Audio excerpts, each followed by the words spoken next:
المنظر البشع ده كلنا بنعاني منه، موجود في بيوتنا كلنا. وعايزه اقول لكم دورت على حلول كتيره جدا كلها فشلت لحد ما لقيت الاختراع ده منظم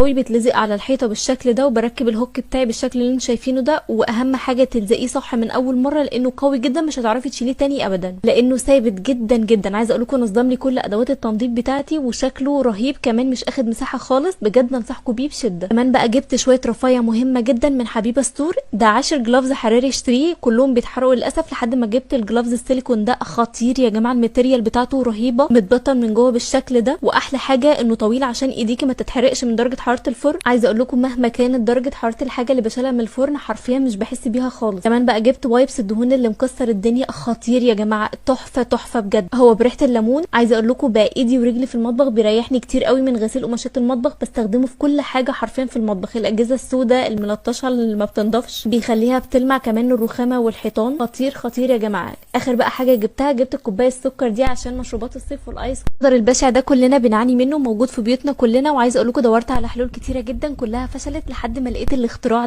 ده منظم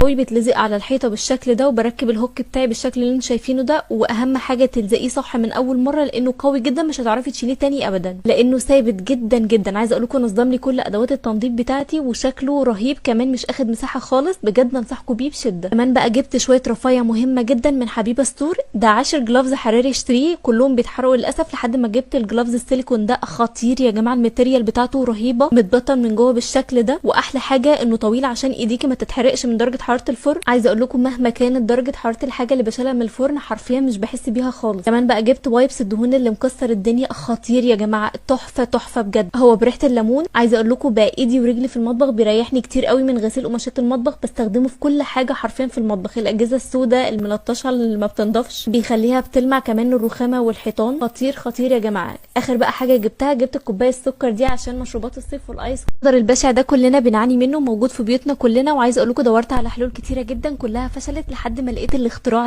ده منظم